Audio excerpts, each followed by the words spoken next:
Bismillahirrahmanirrahim. Allahun e falenderojmë. Përshëndetjet tona të sinqerta mbi vullën e gjithë pejgamberëve, Muhammedin sallallahu alaihi wasallam dërgojmë, mbi familjen e tij, mbi shokët e tij dhe mbi të gjithë ata që e ndjekin dhe e pasojnë këtë rrugë deri në ditën e Kiametit. Të nderuar vëllezër, vazhdojmë mësimet tona njëhe pejgamberin sallallahu alaihi wasallam përmes virtyteve të tij dhe kemi ardhur tek mësimi 52 ku autori Imam Tirmidhiu na flet për një kapitull të ri e që është jetesa e pejgamberit sallallahu alaihi wasallam. Imam Tirmidhiu vëllezër në kapitullin e 9 na flet neve për ushimin e pejgamberit sallallahu alaihi wasallam dhe aty kishte sjell dy hadithe. Ndërsa tani na flet për jetesën e pejgamberit alayhi salatu wasalam e që lidhet me ushimin e pejgamberit alayhi salatu wasalam dhe na flet më gjërësisht dhe këtu Imam Tirmidhiu na sjell plot 9 hadithe që tregojnë se si dhe me çfarë është ushqyer pejgamberi alayhi salatu wasalam.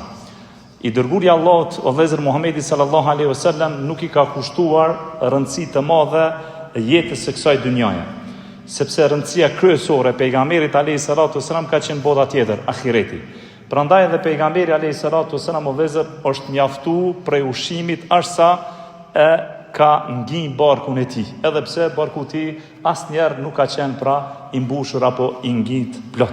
Por se qëllimi kryesor i tij ka qenë prej ushqimit me largu urin prej barkut të tij. Dhe autori pra Imam Tirmidhiu nis me hadithin e Numan ibn Beshirit me numër 369 ku thot se Numani tregon, tani thot në kohën kur po jetojmë ne, thot a nuk keni të mjaftueshëm çfarë dëshironi nga ushqimi dhe pijet? Pastaj vazhdon duke thonë, e kam parë pejgamberin alayhi salatu wasalam i cili nuk gjente për ta ushqyer veten e tij edhe prej hurmave më të këqija. Pra nuk gjente për ta mbushur barkun e tij edhe prej hurmave më të këqija. Pra Nomani radiallahu anhu vëllezër piu drejtohet shokëve të pejgamberit alayhi salatu wasalam, po ashtu piu drejtohet edhe tabiinëve. Pra piu tregon se në çfarë gjendje ka qenë i dërguari i Allahut Muhamedi sallallahu alaihi wasallam dhe në çfarë gjendje kanë qenë shokët e tij, pra sahabët e nderuar. Ndërsa tani janë prezent para jush gjitha llojet e ushqimeve. Pra çfarë ju dëshironi me ngrënë dhe me pi, i keni përpara. Ndërsa thot unë e kum pa pejgamberin alayhi salatu wasalam nuk ka gjetë për ta ushqyer, për ta ngopur barkun e tij as hurma të këqija, nuk ka pas. Ndërsa tani thot Allah subhanahu wa taala, pra na ka lehtësu jetesën dhe pranë nesh gjendet çfarë dëshirojmë ne. Dhe pastaj autori vëllezër na sjell hadithin tjetër të Ebu Talhas radiallahu anhu, i cili thot se ju ankuam pejgamberit alayhi salatu wasalam për shkak të urisë. Dhe vazhdon duke thonë, i zbulum barkat tona për të treguar se në barkat tonë kemi nga një gur të vendosur. Dhe atëherë pejgamberi alayhi salatu wasalam e zbuloi barkun e tij dhe pam se i dërguari i Allahut kishte vendosur në barkun e tij 2 gur. Pra, secili sahabi i pejgamberit alayhi salatu wasalam ka vendosur ka një gur në barkun e tij. Kur ka ndodhur kjo? Kjo ka ndodhur në betejën e Uhudit. Pra në betejën e Uhudit nuk kanë pas çfarë me hongër, edhe pejgamberi alayhi salatu wasalam zbashku me sahabët kanë vendos nga një gur, nga një gur. Për çka e kanë vendos nga një gur? Si pasojë e mos ngrënjes, si pasojë e lodhjes së tyre prej ushqimit. Ata kanë vendos nga një gur. Për atë dhe Abu Talha radiallahu anhu, pra është anku te i dërguari i Allahut Muhamedi sallallahu alaihi wasallam për mi tregu se nuk kemi ngronë dhe nuk kanë ngronë 3 ditë radhazi në betejën e Uhudit, kur e kanë qelë hendekun. Më thonë, kur është qelë hendeku, aty pra nuk kanë pasë çka me hongër. Kanë kalu 3 ditë dhe nuk kanë hongër prej ushqimit dhe i dërguari i Allahut kur ka zbrit, siç është hadithi gjatë që nuk kanë mujt me thy atë gurin e madh, aty i dërguari i Allahut pra është pa ju ka zbulu, më thonë, pjesa e barkut dhe aty e kanë pasë i dërguari i Allahut Muhamedi sallallahu alaihi wasallam, pra ka pas 2 gur në barkun e tij. Prandaj edhe njeriu kur ka vështirësi të urisë, ai e shtrëngon barkun e vet, edhe e shtyp barkun e vet për me largu dhimbtat e urisë. Mirë po kjo shtypje është e përkohshme, domethënë përkohësisht e nol dhimbjen prej urisë, mirë po ajo mund të kthehet përsëri, domethënë gjendja e parë me një dhimbje prej dhimbje të urisë. Dhe kur janë kuan pejgamberit alayhi salatu wasalam dhe i dërguari Allahut Muhamedi sallallahu alaihi wasallam e kishte shtrënguar pra vaj barkun e tij jo me një, po kishte shtrënguar me dy gur. Dhe pastaj autori i vëllezër na sjell hadithin 372 të Ebu Hurajres radhiyallahu anhu, i cili është një hadith i gjatë ku pejgamberi alayhi salatu wasalam pra tregon Ebu Hurajres se i dërguari Allahut ka dalë prej shtëpisë së tij në një kohë që nuk e ka pas zakon i dërguari Allahut me dalë në atë kohë, sepse në atë kohë njerëzit nuk kanë qenë në rrugë. Dhe pas ti ka dalë edhe Ebu Bekri radhiyallahu anhu me njëherë, dhe kur e ka po i dërguari Allahut Ebu Bekrin i ka thonë çfarë të shtyri me dal o Ebu Bekr, sepse nuk ka qenë koha për me dal. I thot o i dërguari Allahut, ajo që më ka shti me dal mu tani është me pa fytyrën tënde dhe me don selam. Dhe pas një kohë ka dalë edhe Omeri radhiyallahu anhu. Edhe i dërguari Allahut i ka thonë, o Omer, çfarë të shtyni ty me dal tani? Ka thonë o i dërguari Allahut, ajo që më ka shti me dal, ka thonë është uria. Do thonë, s'kam pas çka me hongër, jam hunët, për çato të kum dal në rrugë. Dhe i dërguari Allahut Muhamedi sallallahu alaihi wasallam i thot Omerit radhiyallahu anhu, thot edhe unë e kum ndi urin, për çato thot edhe unë e kum dal në rrugë. Dhe të tre së bashku nisën edhe shkon tek një sahabi prej sahabive të nderuar, ajo është Ebu Haytham at-Tayhani, i cili ka qenë ensar, që Allah subhanahu wa taala i kishte dhënë bereqet shumë, e kishte një kopsht të mbushur me hurma, edhe kishte një kope prej deleve dhe dhive. Edhe ky nuk kishte ndonjë shërptor për t'i ndihmuar, më thonë Ebu Haythami. I dërguari Allahut, Ebu Bekri, Omeri, që të tre bashkë shkojnë në shtëpinë e Ebu Haythamit, kërkojnë leje për me hy, futën në shtëpi, nuk ka qenë prezent Ebu Haythami, por ka qenë gruaja e Ebu Haythamit. I dërguari Allahut i drejtohet dhe pyet se ku është Ebu Haythami, thot ku është burri, thot burri jam, thot ka shku për me na pru ujë ftoft, do të ka shku me marr ujë ftoft. Edhe në atë moment është kthy Ebu Haythami radhiyallahu anhu në shtëpinë e vet. Edhe në dorën e tij pra ka pasur një çalik të madh për ujë të freskët, ujë të ftoft. Edhe kur e ka pa pejgamberin alayhi salatu wasalam, u gëzu shumë dhe e ka lënë pra atë çalikun me ujë, edhe ka shku e ka për qafe pejgamberin alayhi salatu wasalam, edhe i ka thonë sakrifikofsha babën edhe nonën për ty o i dërguari Allahut, sepse tani në shtëpinë e tij ka ardhur i dërguari Allahut, i dashur njerëzimit, dhe kanë ardhur dy shokë të cilët kanë qenë të garantuar me xhenet, duke qenë gjallë pejgamberi alayhi salatu wasalam dhe duke qenë gjallë ata vet. Pra kishte tre mysafir më të nderuar, pra të dërguarin Allahut, vullën e gjithë pejgamberëve, Ebu Bekrin dhe Omerin radhiyallahu anhu, dhe së bashku me Haythamin, që të katërt shkojnë tek kopshti i Haythamit, i cili ka qenë mbushur me palma hurmash, dhe ai e shtron një sofrabez për t'i shërbyer ata me hurma, dhe shkon edhe e merr komplet një deg të madhe të hurmave, edhe e qet para pejgamberit alayhi salatu wasalam.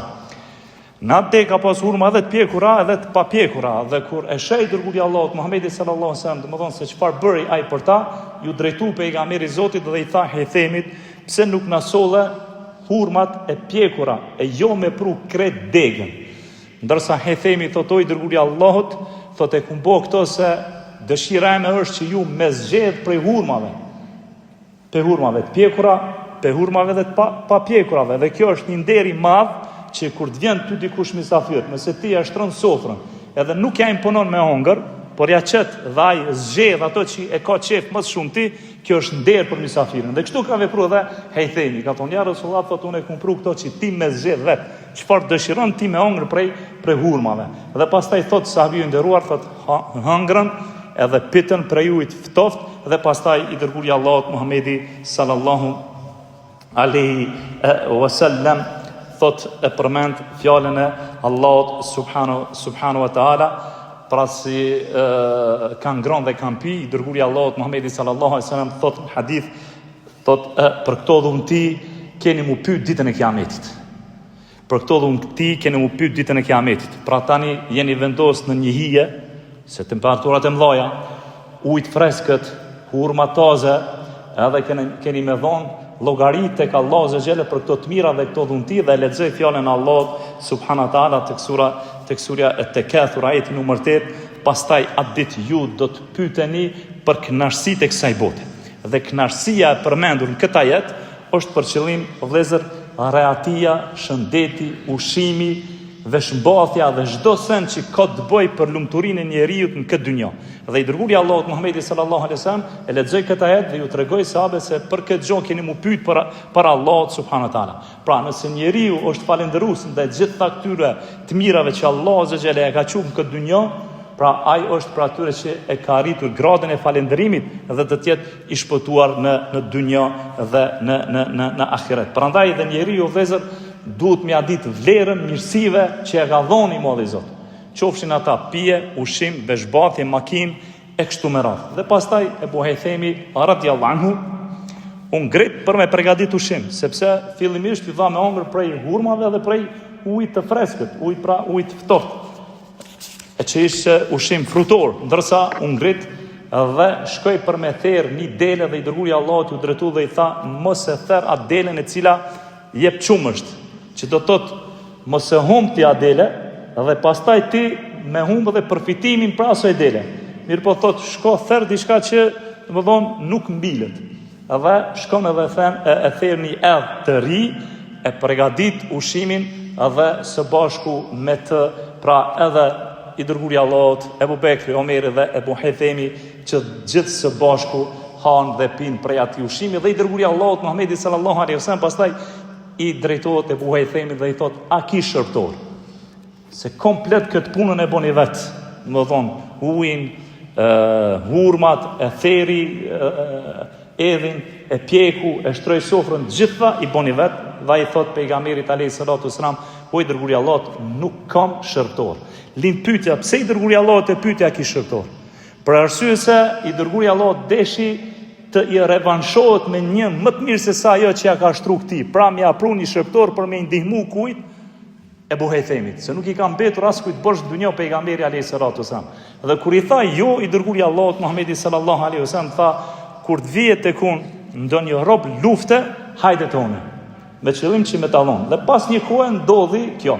Erdhën tek i dërguari Allahut dy rob lufte dhe Ebu Hejthemi për të mbajtur domethënë atë premtimin që ja dha profetit Zotit dhe i dërguari Allahut i tha eja te une, shkoj tek i dërguari Allahut dhe e kërkoi një prej robërve që i dërguari Allahut ja kishte premtuar pra sahabiu të nderuar Ebu Hejthemit dhe me të parë pejgamberi Zotit i drejtohet Ebu Hejthemit dhe i thot zgjidhe njërin prej tyre. Ndërsa Ebu Hejthemi thot o i dërguari Allahut ma zgjidh ti njërin. Pra çështjen e kalon përsëri në dorë të pejgamberit alayhi salatu wasalam, ndërsa i dërguari Allahut i thot Ebu Hejthemit, thot ke zgjedhur këshilltarin që e shpreh besimin. Ke zgjedhur këshilltarin që e ke shprehur besimin tënd. Domethënë ti ke pas besim tem të madh tek unë, edhe ke lënë që unë më zgjedh dikon për ty.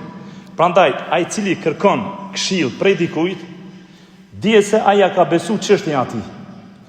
Edhe kur dikush kërkon prej teje këshill, llogaritë se ti do të më dhon këshillën më të ndershme, më të sinqertë dhe më të mirën. Pse? Sepse ai gjithë ato brengat e veta, qofshin të mira, qofshin të këqija, ti ka tregu ty, që do të thotë ai tash ka besim ty. Që i bie, pra ti do të më dhon këshillën e sinqertë për të dhe më dën më të mirën të mundshme për të. Më thonë, sepse ai tash i ty të beson, për çato dhe ka kërku këshill. Dhe ati i dërguari Allahut i tha, domethënë, Ebu Hejthemi thot, atë që e ke zgjedhur për këshilltar, i ke shprehur besimin. Dhe pejgamberi alayhi salatu wasalam vëllezër thot, merr kët njërin pra ty dyve, sepse thot kët person do të kum pa duke bërë namaz, edhe thot sillu mirë me ta. Thot merr çto, se ky ka bën namaz, e kum pa të bën namaz, edhe sillu mirë me ta. Në hadith nuk është përmendur se në çfarë sjellje të mirë mos sjell me të. Mirë po në mënyrë të përgjithshme. Sillu mirë me të. Pra, i dërguari Allahut Muhamedi sallallahu alaihi wasallam kënë ka zgjedhur si shërtor, e ka zgjedhur atë i cili ka bën namaz. Ku duhet me kon kjo argument në jetën tonë, pra kur të ndodh me marr dikon punë ose për fejesë ose për diçka, duhet më ia besu atij i cili bën namaz, sepse ai ka frikën e Allahut, pra e ka tutën e Allahut subhanahu wa taala. Sepse namazi çka është? Namazi është çelësi i çdo mirësie.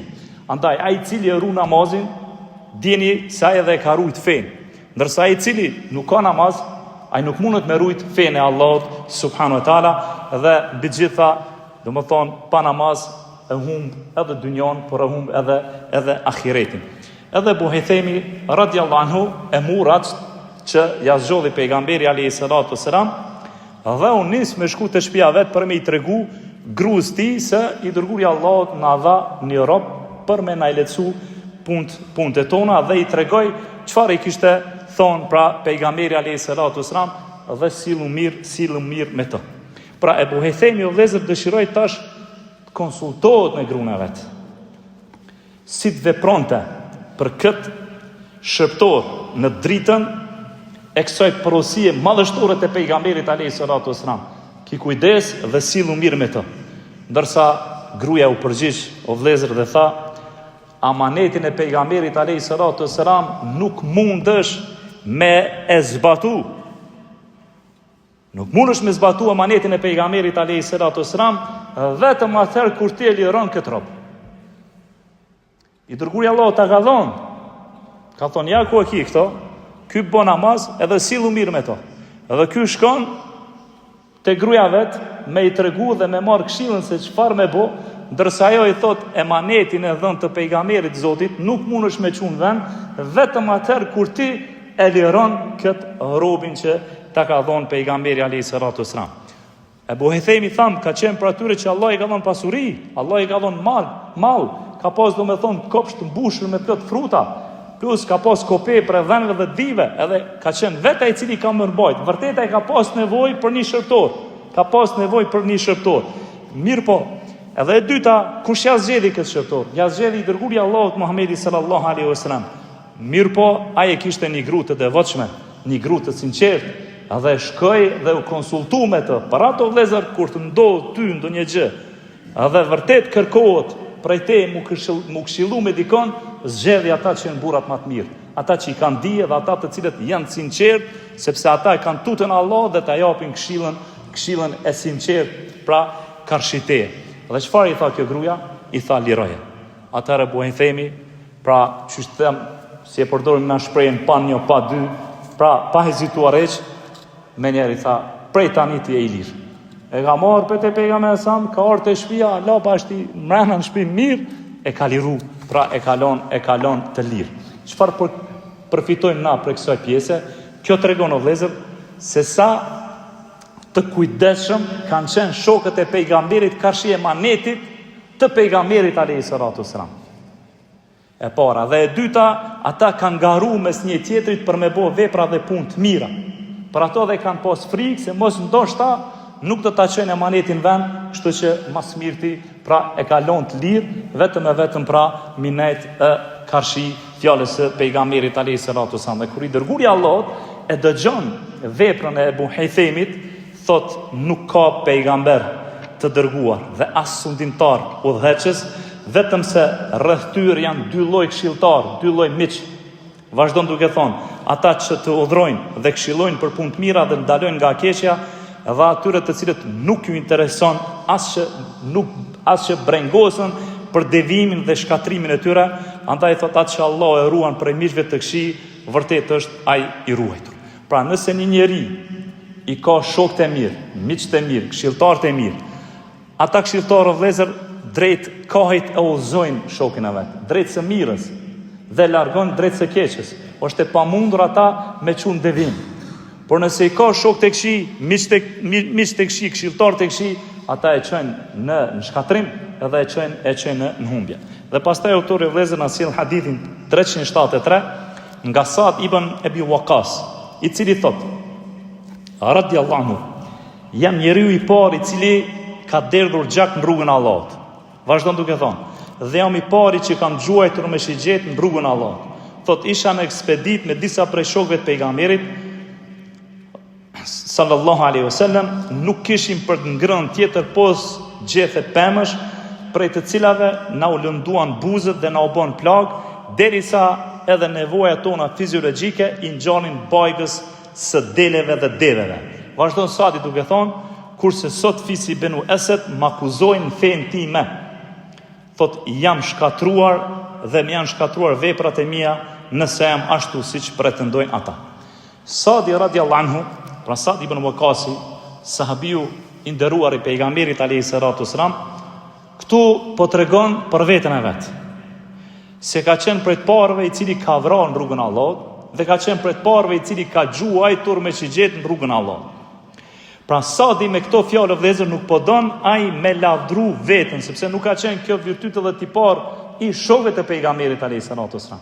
Do të jenë funi i hadithit ku do ta kuptojmë pse Sa'di e ka thonë këtë. Mirë po Sa'di radiallahu anhu e ka përmend këtë hyrje për ta mbrojtur veten e vet nga akuzat që ju kanë bë Sa'dit radiallahu anhu. Sa'di tregon se i dërguari i Allahut na ka çuar neve në për ekspedita.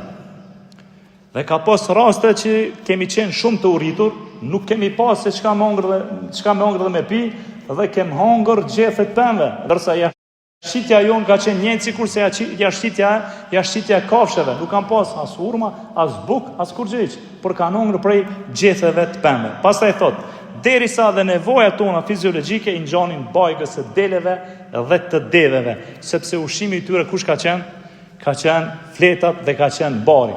Dhe si pasojë i kësaj, thot Sa'di radiallahu anhu, thot na ushqyen neve bustet tona dhe na u prishën faqet e tona, për shkak se s'kem pas çka me hongër, thot kemi hongër prej gjetheve të pemëve. Dhe pastaj thot, kurse sot fisi Beni Esed ma akuzojnë fen time. E kanë akuzuar vëllezër Sa'din, e kanë kritiku Sa'din, se gjoja Sa'di radiallahu anhu nuk po din me i fal mirë ata. S'po din me bo namaz mirë para tyre. Dhe ky fiz ka shku tek Omeri radiallahu anhu. Më thonë kjo ngjarje ka ndodhur në kohën e Omerit radiallahu anhu. Sa'd ibn Abi Waqqasi ka qenë pris në Kufe, në Irak. Edhe kanë shku në Anku dhe i kanë thonë Omerit se Sa'di nuk po din me na fal neve. Pra kanë shpiv për Sa'din radiallahu anhu. Para Sa'din në fillim çfarë tha? Kam qenë i pari i cili kam vrarë në rrugën e Allahut dhe kam qenë i pari i cili kam gjujt në rrugën e Allahut. Për me demantu këtë pjesën e fundit që e kanë akuzuar Sa'din radiallahu anhu. Dhe thot kanë shpiv për Sa'din radiallahu anhu dhe Sa'di radiallahu anhu pra është detyruar me tregu pra gjendjen e tij, sepse ka qenë prej shokëve të parë të pejgamberit alayhis salatu wassalam. Banorët e Kufës kanë ardhur tek Omeri radiallahu anhu dhe i kanë thonë Omerit, o prisi besimtarëve, Sa'di s'po di me na fal. Dhe ky është akuzë në fe, sepse namazi është fe, është shtyllë e fesë. Domethënë ata nuk e kanë akuzuar Sa'din namaz, po e kanë akuzuar në besim, e kanë akuzuar në fe. Dhe Omeri radiallahu anhu e zaventson Sa'din. Domethënë e çon Amar ibn Yasirin në vend të Sa'dit dhe pastaj Omeri radiallahu anhu e takon Sa'din. Edhe i thot, o Sa'd, thot çfarë është ajo që po flitet për ty, se gjoja ti nuk po i fal mirë, thot o prisi besimtarëve, thot unë kur fali namazin, më thonë të akşamit dhe të yacis, namazin e yacis, 2 rekatet e para i zgjati dhe 2 rekatet e fundit nuk i zgjati, se kështu ka vepruar pejgamberi i Zotit. Omeri radiallahu anhu thot, o Sa'd, thot edhe ne kështu bëjmë. Dhe pastaj Omeri radiallahu anhu i çon disa njerëz për të pyetur në për xhamitë e Kufës për Sa'din dhe gjithë folin fjalë të mira për to, pas me një xhami dhe ngritet një person me emrin Usam ibn Katade, i cili thot masim pyetet imi për Sa'din, thot unë kam të kallëzu, se Sa'di thot nuk del në për ekspedita, pra nuk merr pjesë në luftë, pastaj thot nuk është i drejtë kur e ndon plaçkën e luftës dhe nuk gjykon drejt. Dhe Sa'di radiallahu anhu kur merr vesh, domethënë se çfarë po flitet për to, dhe merr vesh se kush ka fol për to, i ngret dur dhe i lutet Allahut subhanahu wa taala duke thonë, o Allah, nëse ky njeri po gënjen me qëllim për me ngrit veten e tij, ose e ka për sy farsi, zgjatja jetën, o Zot zgjatja jetën, o Zot varfroje, dhe thot, o Zot sprovoje në forma të ndryshme. Dhe Sa'di radiallahu anhu e bën këtë lutje, këtë dua, sepse ata e shpifën Sa'din radiallahu anhu. Xhabiri radiallahu anhu vëllezër tregon dhe thot se më pas ky burr që kishte gënjur për Sa'din është pyet për këtë gjë dhe thoshte burri plak i sprovuar, thot më ka godit mallkimi i Sa'dit radiallahu anhu, ndërsa Abdul Meliku thot se më vonë thot e kemi pa këtë njeriu duke ecë në rrugët e Kufës, i moshuar derisa vetët i kanë rënë këtë të poshtë, edhe thot i ngucke qikat rrugës dhe thoshte më ka goditur, thoi ke duaja e Sadit radiallahu anhu. Pastaj çfarë thot Sadi, o vëllezër, te pjesa e fundit e hadithit, ose jam shkatruar dhe janë shkatruar veprat e mia nëse jam ashtu siç pretendojnë ata. Pra nëse unë nuk di me fal namazin, e që është shtylla e fesë, atëherë unë jam i dështuar dhe jam i shkatruar në dynja, po ashtu dhe në ahiret. Për këtij hadithi, o vëllezër, të Sa'd ibn Muadhit radiallahu anhu, përfitojmë se shpifja dhe përgojimi dhe fjalët e rrejshme që thuan për dikë tjetër, dini se ata kanë rol të rrezikshëm në shoqëni dhe janë pjesë e shkatrimit të asaj shoqënie. Sepse njerëzit e devijuar, njerëzit e humbur, bidatxhinjet, kur nuk kanë argument për të ballafaquar me ty, fillojnë me shpif ndaj teje. Dhe kjo ka ndodhur me sahabët e nderuar, dhe po ashtu ka ndodhur edhe me shumë dietar, për mi largu që njerëzit mos me marrë dinë e tyre, kanë shpif për ta, kanë rrejt për ta, dhe kanë folë gjëra të cilat nuk i ka pas ai hoxh apo ai dietar. Andaj duhet me pas kujdes kur flet për dikon, mbi gjitha duhet me pas tutën Allahut, me mbyll gojen, ose nëse flet fol me argument për të. Dhe pastaj autori e sjell vëllezër hadithin 374 nga Utbe ibn Ghazwan, i cili i është drejtuar shokëve të vet dhe thot: më kujtohen kohët kur isha unë i shtati me të dërguin Allahut. Nuk ishim për të ngrënë asgjë përveç gjetheve, prej të cilave na u lënduan bustet tona dhe na u bën plagë, dhe një pelerin të cilën e kam gjetur në tokë dhe e kum da bashkë me Sadin radiallahu anhu, ndërsa sot që të shtatit prej neve, thot jemi udhëheqës pris në për shtete dhe pris në për krajina. Dhe pastaj vazhdon duke thonë se do të vjen një kohë ku një kohë do të shihni se çfarë udhëheqësis do t'i keni pas nesh. Pra ushqimi i tyre ka qenë gjethet, dhe për shkak të pamundësisë së ngrënies së bukës dhe mishit kanë hongër gjethe dhe janë dëmtu pra buzët e tyre dhe faqet e tyre. Dhe pastaj tregon do të kemi gjetë një pelerin që e kum do unë me Sadin, e që bëhet fjalë për Sa'd ibn Malikun, jo Sa'd ibn Muadhin, për Sa'd ibn Malikun, dhe thot që të dytë kena pas nevojë dhe e kemi do për gjysë. Ai një pjesë, unë një pjesë, dhe me to thot e kena mbulu unë pjesën e naltë të trupit, po ashtu edhe ai pjesën e naltë të trupit, ndërsa thot sot që të shtatit jemi udhëheqës në për krajina. Pra Ghazwani po tregon vujtet se si kanë vujt, dhe pastaj pi tregon mirësitë se si Allah subhanahu wa taala tani pra u ka hapur dynjon dhe i ka furnizuar me risk të bollshëm, dhe e tregojnë domethënë gjendjen e tyre, dhe tregojnë se si do të vjen edhe përfundimi i muslimanëve dhe përfundimi i muslimanëve. Pra pastaj çfarë thot Sadi, do të vinë kohë e do të shihni se çfarë udhëheqës do të keni para nesh. Më thonë keni me pas se kush kom ju udhëheq juve. Ulemaja këtu këtë pjesë e kanë komentuar dhe kanë thonë do të sprovoni prej tyre sepse ata do të udhëheqin me epsh. Keni mu sprovu do më thonë prej tyre sepse ata kanë me punu me epsh. Pra sahabiu radiallahu anhu fillimisht i tregoi vuajtjet se si kanë vujt në kohën e pejgamberit alayhi salatu wasalam dhe masdekës e pejgamberit alayhi salatu wasalam deri në ka fundi i jetesës së Khalifës Omerit radiallahu anhu, dhe pastaj Allah pra kishte hapur shumë shtete dhe ishte shtuar me të madhe risku dhe furnizimi. Dhe autori vëllezër na sjell hadithin 375 nga Anesi radiallahu anhu, i cili thotë se pejgamberi alayhi salatu wasalam ka thënë: në rrugën e Allahut kam shiu frikë dhe kërcënim, ku askush nuk friksoi dhe kërcënoi ashtu si unë, pa ta mundime të mëdha, atëherë kur askush nuk mundohej ashtu si kurse unë, kanë kaluar 30 ditë dhe net, ndërsa unë me Bilalin nuk kemi pas ushqim për të ngrënë, posa asaj çfarë Bilali radiallahu anhu mbante në nënshëtullën e tij.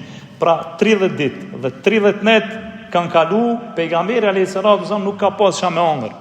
Ju e dini se kanë kalu muj që nuk është dhezur zjam shpinë e pejgamberit, kanë kalu 3 hona, pra 3 muj dit nuk është ndezur zgjall në shpinë e pejgamberit, që do të thotë se s'ka pas mish për me zi apo për me pjek. Më thonë, çfarë jetese pejgamberi alayhi salatu wasalam ka jetuar, pas tregon asaj që Bilali radhiyallahu anhu ka pas diçka për ushqimit që e ka mbajt në shetullin e tij. Pra, e gjithë kjo ka ardhur si rezultat i kujt? Si rezultat i ngushtimit që banorët e Mekës ja kanë bë pejgamberit alayhi salatu wasalam dhe ja kanë bë edhe shokëve të pejgamberit alayhi salatu wasalam. Pra, ku i dërguari i Allahut është ngrit për mi thirr njerëz në fenë e Allahut, pra ata e kanë sulmu. Pra ata e kanë kërcënu, pra e kanë ngushtuar gjitha rrugët e davetit. Mirë po, pejgamberi alayhi salatu wasalam nuk është ndarë, ka vazhduar thirrjen në emër të Allahut subhanahu wa taala, ka duruar davet, sikur se tha, askush nuk është friksu, qysh më kanë friksu mu, askujt nuk janë ngushtuar rrugët, qysh më kanë ngushtuar rrugët mu, ku në thirrjen davet, kur i ka thirr pejgamberi alayhi salatu wasalam. Mirë po, i dërguari i Allahut ka duruar në thirrjen në fenë Allahut subhanahu wa taala, edhe pastaj Allahu subhanahu wa taala i ka mundsu pra që feja ti me triumfu. Dhe autori e vëllezër na sjell hadithin 376 nga Anas ibn Maliku radhiyallahu anhu, i cili thotë se pejgamberi alayhi salatu wasalam nuk është ngopur me buk e mish asnjëherë, as në drek, as në darkë. Pra kur i dërguari i Allahut nuk është ngopur me buk me mish, as drek, as në darkë, bile as që ka hongër ndonjëherë 2 herë me hongër buk ose 2 herë me hongër mish në drek ose në darkë, dhe thot për vetëm atëherë kur ka shku misafiri i dërguari i Allahut dikun, ose kur i ka ardhur pejgamberit alayhi salatu wasalam ndonjë misafir. Dhe autori e sjell hadithin e fundit të kësaj teme 377 prej Naufal ibn Iyas al-Hudhaili, i cili thot se Abdurrahman ibn Aufi radhiyallahu anhu ulej me neve, sa mik i mirë që ishte Abdurrahmani, dhe një ditë për ditëve na thirrin shtëpinë e tij, dhe Abdurrahmani thot shkoj për tu larg, pastaj u kthy dhe na pruni një tepsi që kishte përgatitur ushqim, buk dhe mish.